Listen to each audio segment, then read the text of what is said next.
Ես վստահ եմ, որ մենք տեսնելու ենք այն օրը, երբ Հայաստանի ներքին գործերի նախարարը մտնելու է Հայաստանի պետական հեռուստաընկերություն եւ խոսելու է հայ ժողովրդի հետ տեղի ունեցած ողբերգությունների եւ այդ ողբերգությունների պատճառների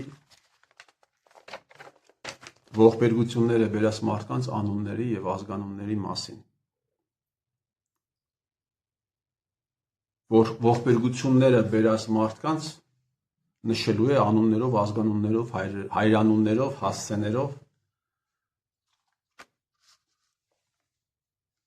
2018 թվականին, հարգելի բարեկամներ, եւ Հայաստանի Հանրապետությունում տեղի էր ունենում Թավշյա ոչ բռնի խեղդակատությունը, ապրիլ ամսին այդ փողոցային շարժմանը, ես ուզում եմ հիշեցնել, որ այդ ընթացքում Արցախի պետնախարարն էր Արայիկ Հարությունյանը, ով ուղիղ ենթարկվում էր Բակո Սահակյանին, Արցախի, եթե չեմ սխալվում, Արցախի ազգային անվտանգության ծառայության պետ այդ ժամանակահատվածում 12-18 թվականներին եղել է Արշավիր Ղարամանյանը։ Եվ Արայիկ Հարությունյանը հետագայում խոստովանում է, որ ինքը գիտեր, որ Հայաստանի Հանրապետությունում պիտի հեղափոխություն տեղի ունենար եւ ինքը եւս իր ընկերներով, իր մարդկանցով մասնակցել է Երևանյան շարժումներին, փողոցային շարժման։ Այսինքն այն շարժումը, որը հետո պիտի ասեին հակաարցախյան է, բանից պարզվել է, որ այդ շարժմանը ուղիղ մասնակցել են Արցախի ռազմաքաղաքական ղեկավարները։ Հիմա այդ շարժումը հակաարցախյան էր, թե արցախյան էր, թե Արցախից էր ծնված։ Այս հարցը վերջը պիտի իր պարզաբանումը ստանա, թե ոչ։ 2018 թվականի օգոստոսի 17-18-ին լրանում էր Փաշինյան Նիկոլի պաշտոնավարման 100 օրը եւ մեծ միտինգ կազմակերպվեց Երևանի կենտրոնական հրապարակում, այդ միտինգին Արցախից մասնակցել է մոտ 1000 մարդ եւ այդ տրանսպորտիրովկեն կազմակերպել է դարձյալ Արցախի պետնախարար Արայիկ Հարությունյանը, չէր կարող սա տեղի ունենալ առանց Բակո Սահակյանի թույլտվության։ Սա ուղղակի չէր կարող տեղի ունենալ եւ սրա մասին չէր կարող չիմանալ Սերժ Սարգսյանը։ Ես նաեւ պիտի հիշեցնեմ, որ մինչ այդ արդեն երբ Փաշինյան Նիկոլը ներկայացնում էր Արթուր Վանեցյանին, ազգային անվտանգության ծառայության սպաներին, գեներալներին, նա Գեորգի Կուտոյանից շնորհակալություն հայտնեց փողոցային շարժմանը աջակցելու հնարավորինս անելու համար։ Այսինքն սա եղել է կազմակերպված, եւս մեկ անգամ ասում եմ, սա եղել է կազմակերպված իշխանության կամ իշխանական պալնամոչյաների, որոշ պալնամոչյաների հանձնում մի մարդուց դեպի մյուս մարդը հեղափոխական փաթեթավորմամբ եւ դեռ դրանից տարիներ հետո պիտի պարզվեր, որ Փաշինյան Նիկոլի շրջապատում վխտացել են ազգային անվտանգության ծառայության գործակալները, Արարատ Միրզյանը դրա վառ ապացույցն է։ Մեծ ողբերգություն է եղել հայ ազգի հետ, հարգելի բարեկամներ, մեծ ողբերգություն, մեծ հանցագործություն է տեղի ունեցել։ Արցախում տրված են եղել $800 միլիոն վարկ, ջրվել է բոլորը Փաշինյան Նիկոլի ձեռքով, $800 միլիոն ուղղակի հեչ են արել այս մարդիկ։ Լավ 100 միլիոնը, 150 միլիոնը ստացել են սովորական արցախցիները, 200 միլիոնը, 300 միլիոնը, բա մնացածը Փաշինյան Նիկոլ։ Հեղափոխական Փաշինյան Նիկոլ ճակերտավոր, դու հեղափոխության հետ առնչություն ունես այնքան, ինչքան խոզը տուռնիկի հետ։ Այն Միքայել Մինասյանն էլ մինչև հիմա քեզ կոչում է հեղափոխական Նիկոլ։ Առանց գետինը մտնելու, առանց ամաչելու։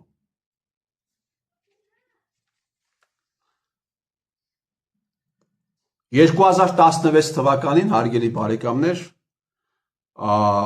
ինչ-ինչ պատճառներով Արցախ էներգոն շատ ցածր գնով կամ միգուցե ես չգիտեմ, հա, գինը ինչքան է եղել, բավական ցածր գնով հանձնվել է, վաճառել էլ կարելի է չասել, հա, հանձնվել է Սամվել Կարապետյանին։ Հիմա որ ընդդիմություն է խաղում, Սամվել Կարապետյանին է հանձնվել 2016 թվականին 90% ասում են իրեն է պատկանել, 10% պատկանել է պետական ձեռնարկություն է եղել, 10% պատկանել է Բակո Սահակյանին, ասում են վնասով է աշխատել։ Ուրեմն ստանալուց հետո ինքը այդ կազմակերպությունը Արցախ էներգոն գրավադրում է, ես վերջին լայվի ժամանակ ասացի Արարատ բանկում, ոչ, Արարատ բանկում չի գրավադրել, գրավադրել է Արցախ բանկում 11%-ով։ Հետո, հարգելի բարեկամներ, հետո տեղի է ունենում վերավարկավորում եւ ինքը գրավադրում է նույն կազմակերպությունը, փակում է իր վարկը Արցախ բանկում եւ գրավադրում է Արջին բանկում, ստանալով 30 միլիոն դոլար, հարգելի բարեկամներ, 30 միլիոն դոլար։ Ուրեմն այդ 800 միլիոն դոլարը որ կա, ես ասում եմ, հա, 800 միլիոն դոլար վարկել է ջրվել, կներեք այս գրեիք բարբարային արտահայտության համար, հա, Արցախում այդ 800 միլիոն դոլարից 30 միլիոնը պատկանել է Սամվել Կարապետյանին։ Այս կոնֆուզը պիտի վերջը բացատրեք դուք Սամվել Կարապետյան, թե չպիտի բացատրեք։ Փաշինյան Նիկոլ, ինչու ես դու օլիգարխների վարկային պարտավորությունները դրել ժողովրդի վրա։ Պիտի հիշեցնեմ, նաև եւս մի անգամ պիտի կրկնեմ, որ 2000 այդ որոշումը կայացվել է 23 թվականին։ 23 թվականի դեկտեմբերին է կառավարությունը այդ որոշումը կայացրել։ 2024 թվականին բանկերի պատմության մեջ եղել է ամենաբարձր շահութաբերությամբ տարիներից մեկը, եթե ոչ ամենաբարձր շահութաբերության տարին։ Փաշինյան Նիկոլը հետ չի արել Սամվել Կարապետյանի 30 միլիոն դոլարը, նաև Փաշինյան Նիկոլը Արջին բանկի տոքսիկ ակտիվը, հա, դա տոքսիկ ակտիվ է արդեն համարվում, որովհետև գրավը մնացել է Ադրբեջանի տարածքում, արդեն Ադրբեջանը գրավը չի աշխատում այդ վարկը եւ ինքը ըստ էության փոխհատուցում է Արջին բանկի վնասը եւ դրա մասին չի էլ հայտարարում։ Հիմա այս ամենը պիտի պարզաբանում ստանա Փաշինյան Նիկոլ, թե չպիտի պարզաբանում ստանա։ Ես նաեւ ձեզ եւս մեկ անգամ ուզում եմ հիշեցնել, որ Արցախի ներդրումային հիմնադրամից 2023 թվականի սեպտեմբերի դրությամբ, սեպտեմբերի ասում ապրիլ դրությամբ պարտքին եղել 400 միլիոն դոլար։ Ժամկետանց պարտավորությունները եղել 400 միլիոն դոլար։ Սերժ Սարգսյանի կրծեր փեսան է պարտավորություններ ունեցել։ Փաշինյան Նիկոլը առավոտից երեկո խոսում է մարտի 1-ի մասին։ Փաշինյան Նիկոլ բոլորը գիտեն, որ մարտի 1-ի դեպքերի ժամանակ այդ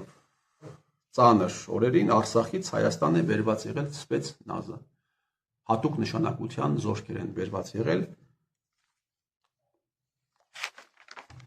Հրամանատար Սարգսյան Գարիկ կամ Գագիկ։ Հրամանատար Սարգսյան Գարիկը կամ Գագիկը ունեցել է մի կազմակերպություն, փոխկապակցված է եղել մի կազմակերպության հետ, որը կոչվում է Դոմինիկ ՍՊ, եւ որը պարտք է եղել 5 միլիարդ դրամ։ Այսինքն քո սլենգով, եթե ասենք, հրամանատար Գագիկ Սարգսյանը եկել է ձեր սլենգով, ձեր հեղափոխական սլենգով։ Եվ այդ հեղափոխական սլենգը այնպես չէ, որ չի համապատասխանում իրականությանը։ Բերել էին ժողովրդին ճնշելու համար։ Հիմա ժողովրդին ճնշողներին դու ոչ միայն չես պատժել, այլ նաև 5 միլիարդ դրամը պարոն հեղափոխական վարչապետ ճակերտավոր։ Դու Միշիկի համար ես հեղափոխական, բայց դու եղել ես բյուրոկրատիայի մաս։ Հիմա դու, այսինքն պետությունը հետ չի արել այս անձնավորության ՍՊ-ի պարտքային պարտավորությունները 5 միլիարդ դրամի չափով։ Սրա մասին դու պիտի վերջը քո հպարտ քաղաքացիներին բացատրություն տաս, թե ոչ։ Հայաստանի Հանրապետությունում, հարգելի բարեկամներ, կա տարածքային զարգացման հիմնադրամ։ Իմիջիայլոց այդ Արցախ էներգոյի մասին երբ խոսում ենք, որը աշխատել է վնասով, այդպես է գրված, հա, վնասով է աշխատել։ Արցախ էներգոյի տնօրենը վնասով աշխատող Արցախ էներգոյի տնօրենը ստացել է ամսական 4 ու 8 միլիոն դրամ աշխատավարձ։ 4 եւ 8 միլիոն դրամ աշխատավարձ։ Անուն ազգանունը Անդրանիկ Խաչատրյան։ Անդրանիկ Խաչատրյանը կապ ունի մի կազմակերպության հետ, որը ստացել է Հայաստանի Հանրապետության տարածքային զարգացման հիմնադրամ կա, այդ հիմնադրամից 3 միլիարդ դրամ։ Հիմա Փաշինյան Նիկոլը ասում է Արցախից փախել են, Արցախը կերել են, կեղեքել են, բայց Արցախի քաղաքական էլիտայի ներկայացուցիչներին այսպիսի տրանշեր է հատկացնում, ինչ որ ծառայություններ մատուցելու համար, մանկապարտեզներ պետք է սարքեին, պոլիդպրոցներ պետք է սարքեին, բայց դա էական չէ, էականը նա է, որ այն մարդիկ, ովքեր թաթախված են եղել առերևույթ Արցախում, առերևույթ կոռուպցիոն գործարքների մեջ, այսօր Հայաստանի Հանրապետությունում ծլում, ծաղկում եւ բարգավաճում են, այսինքն կան սովորական արցախցիներ, որոնք սարսափելի վատ պայմաններում են ապրում եւ կա մի մաս, որոնք ահա այսպես Հայաստանի իշխանությունների հետ միասին իրականացնում են բիզնես գործունեություն, բայց Փաշինյան Նիկոլը ամենավերջին հայտարարությունները, արտահայտություններն է անում իրենց հասցեին։ Ասում է փախել են, չեն կռվել, բա որ փախել են ինչու է։ Այսպես հովանավորում այդ մարդկանց գործունեությունը։ 3 միլիարդ դրամ Արցախի Հայաստանի տարածքային զարգացման հիմնադրամից էլի նույն գործունեության համար, նմանատիպ գործունեության համար ստացել են Արամ Սարգսյան եւ Արսեն Սարգսյան եղբայրները։ Արսեն Սարգսյանը եղել է քաղաքաշինության նախին նախարարներից եղել Արցախի։ Ինչպես կբացատրես Փաշինյան Նիկոլ սա։ Բարձր սպայակազմի ներկայացուցիչներ են եղել Արցախում, ում դու մեղադրում ես փախուստի մեջ, ովքեր Հայաստանի Հանրապետության բանակում, այդ բանակային ստրուկտուրայում զբաղեցնում են բարձր պաշտոններ։ Բայց եթե փախել են ինչու են իրենք հիմա զբաղեցնում Հայաստանում բարձր պաշտոններ, Պապիկյան Սուրիկի խորհրդականը աշխատում եւ այլն։ Մեկը 3 միլիարդ դրամ տարածքային զարգացման հիմնադրամից ստացել է Սամվել Շահրամանյանի եղբայրը, եղբոր կազմակերպությունը կամ եղբոր այդ ախիլացված կազմակերպություն 3 միլիարդ դրամ։ Այս ինչ փողեր են Փաշինյան Նիկոլ։ Սամվել Շահրամանյանը, երբ Արցախը լուծարում էին, այսինքն երբ արցախցիներին տանում էին Եվլախ, որպեսզի այնտեղ ստորագրեն, որ Արցախը լուծարվում է, Արեն Շահրամանյանը Սամվել Շահրամանյանի եղբայրն է։ Սամվել Շահրամանյանը այդ լուծարման փաստաթղթի գլխավոր պատասխանատուն է։ Սամվել Շահրամանյանը այն մարդն է, ով պարտավորվում էր, որ Արցախից պետք է դուրս բերվեն Հայաստանի Հանրապետության զորքերը։ Հայաստանի Հանրապետության Փաշինյան Նիկոլեն մեղադրում էր իրենց այդ դրվագով իրենց մեղադրում էր պետական դավաճանության մեջ։ Բայց տեսնում եք ֆինանսական գործարքներ այս մարդկանց իրար հետ։ Նաև պիտի հիշեցնեմ, որ 2020 թվականի նոյեմբերի 9-ի փաստաթղթով Փաշինյան Նիկոլը արդեն ստանձնել էր պարտավորություն параллельно с дислокацией российских войск выводятся армянские вооруженные силы։ Այդ պարտավորությունը արդեն ստանձնել էր։ Հայկական զորքերը պետք է դուրս բերեին, բայց սրանք գնացին առաջ։ Սրանք ասացին, որ պարտավորվում ենք Հայաստանի Հանրապետության զորքերը դուրս բերել։ Ահա այդ անձնավորության, այդ պատմական փաստաթղթի պատմական խայտառակության գլխավոր պատասխանատուներից մեկի եղբայրը Հայաստանի տարածքային զարգացման հիմնադրամից ստացել է 3 միլիարդ դրամ, ինչ որ բիզնես գործունեություն ծավալելու համար։ Սա երևի 1/1000-րդ մասն է այն առերևույթ կոռուպցիոն դրսևորումների, որոնք տեղի են ունեցել Արցախում եւ որոնք տեղի են ունեցել Հայաստանի Հանրապետությունում։ Պիտի նաեւ ավելացնեմ մի բան, որ եղել են նաև մարդիկ, ովքեր Արցախում հեկերը վաճառել են ադրբեջանցիներին, Հայաստանի Հանրապետության կառավարությունից կոմպենսացիում են ստացել։ Այսպիսի բաներ, հարգելի բարեկամներ, այսպիսի բաներ։ Եվ այս թեմաների մասին ոչ պարլամենտում են խոսում, այս թեմաների մասին պարոն Սամվելը չի խոսում, այս թեմաների մասին պարոն Ռոբերտը չի խոսի երբեք։ Այս թեմաների մասին երբեք չի խոսի դաշնակ մաշնակը, բնականաբար պատիվ ունեմը չի խոսի, որովհետև իրենք փոխկապակցված են այս ամենի դուր խոսեն։ Ինչպես խոսեն։ Եվ նաև այս թեմաների մասին Հայաստանի Հանրապետությունում, Հայաստանի Հանրապետության մասին է խոսքը։ Չեն խոսի մարգինալ որոշ կազմակերպություններ, ուր խոսեն։ Իրենք էլ են նայում մագիստրալ դիրքեր զբաղեցնող մարդկանց կողմը։ Բայց ելի պիտի ասեմ, այդ օրը կգա, երբ հայ ժողովրդի հետ տեղի ունեցած ողբերգության պատասխանատուները կկանգնեն դատարանի առաջ։ Կկանգնեն անպայման այն մարդիկ, ովքեր 2022 թվականի հոկտեմբերին Արցախում ծառայած տղաներին օֆիցիալ պետության անունից ճանաչել են օկուպանտ խուժաններ, այդ մարդիկ անպայման պատասխանատու են տալու։ Ճիշտ է, ասենք ես եմ օկուպանտ խուժան, փաստորեն, եղբայրս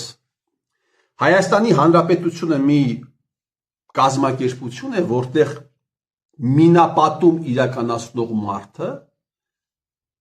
ինչ որ մի հատվածում մինապատում իրականացնող մարդը կարող է լինել ընդամենը ավագ լեյտենանտ եւ հազիվ ծայրը ծայրին հասցնի, բայց այն անձնավորությունները, ովքեր այդ հատվածը ականազերծել են, դառնան միլիարդատերեր եւ դառնան ազգի հերոսներ, գնդապետներ եւ գեներալներ։ Ահա սա է Հայաստանի Հանրապետությունը, հարգելի բարեկամներ։ Մինապատում իրականացնող տղեկը ինչ վիճակում են ապրել եւ ապրում, իսկ ականազերծում իրականացնողները, դավադրաբար ականազերծում իրականացնողները, ես ուզում եմ հիշեցնել, որ Տավուշի մարզում ականազերծումը տեղի ունեցավ այն բանից հետո, այդ բնակիցը խախտվեց այն բանից հետո, երբ ադրբեջանական կայքերը հայտարարեցին, որ հարցազրույց են վերցրել Արայիկ Հարությունյանից եւ մարտ ամսի սկիզբն էր եւ մարտ ամսի վերջ պատրաստվում են այդ հարցազրույցը հրապարակել։ Եվ դրանից հետո կազմակերպեցին Հայաստանի Հանրապետությունում մեկից արագ կազմակերպեց Կիրան շոուն, բնականաբար ազգային անվտանգության ծառայության միջոցով, եւ այդ բնագիծը ամբողջությամբ հետագայում այդ շոուի շրջանակներում խախտվեց, հավաքեցին մարդկանց, ինչպես որ հավաքեցին, այդպես էլ ճանապարհեցին տներով։ Իմ ընկերը, երբ Բագրատին հարցրեց, Տերդեր Բագրատին հարցրեց, բա ճշմարտության մասին եք խոսում, ինչու՞ չեք բարձրաձայնում 18 թվականի կեղծ հեղափոխության մասին, ինչու՞ չեք բարձրաձայնում, մի այնպիսի կռուտիտով հանդես եկավ, որ Նիկոլ Փաշինյանը երևի պիտի երկար սովորի, որ հասնի այդ աստիճանին։ Հայերի իրականացրածը, հարգելի բարեկամներ, հայ ջոչերի իրականացրածի 1/1000 մասը հայ ժողովրդի նկատմամբ։ Դրա համար եմ ասում, Երանի այն օրը, երբ հայը կազատվի հայի կառավարումից։ Տա Աստված հայի կառավարումից ազատի, այդ փրկողը լինի հայը, հայ տղեն, այդ ինչ տղա պիտի լինի, այդ ինչ մարդու տղա պիտի լինի, իսկ եթե ոչ, թող այս մարդկանցից ազատի օտարը, այս ժանտախտից թող ազատի օտարը։ Տա Աստված Հայաստանի քաղաքացի աֆիցերը, դատախազը, ԱԱԾ տնօրենը մտնի եւ այս դոկումենտները, այս փաստերը դնի ժողովրդի առաջ, իսկ եթե ոչ թող օտարը անի, հարգելի բարեկամներ, թող օտարը անի։ Այն մարդը, ով տղաներին ճանաչել է օկուպանտ խուժան, այն մարդիկ, ովքեր արյան վրա փող են աշխատել, փող են սարքել, ու մինչև հիմա սարքում են։ Եթե ուշադրություն դուք դարձնեք, ես վստահ եմ, այս մարդկանց, այս Արցախի եւ Հայաստանի ռազմաքաղաքական էլիտայի ներկայացուցիչների կյանքը, ընտանիքները ուսումնասիրեք, ես վստահ եմ համարյա, որ դրանցից շատ քչերն են ունեցել կորուստներ, վստահ եմ ուղղակի։ Ոչ դրանք են ծառայել բանակում, ոչ դրանց զավակներն են ծառայել բանակում, չեն ծառայել, կամ եթե ծառայել են խիստ ձևական։ Եվ ամեն ինչը թափվեց սովորական ժողովրդի գլխին։ Բա, այսպիսի բաներ։ Ես դեր տիրոջ մերը։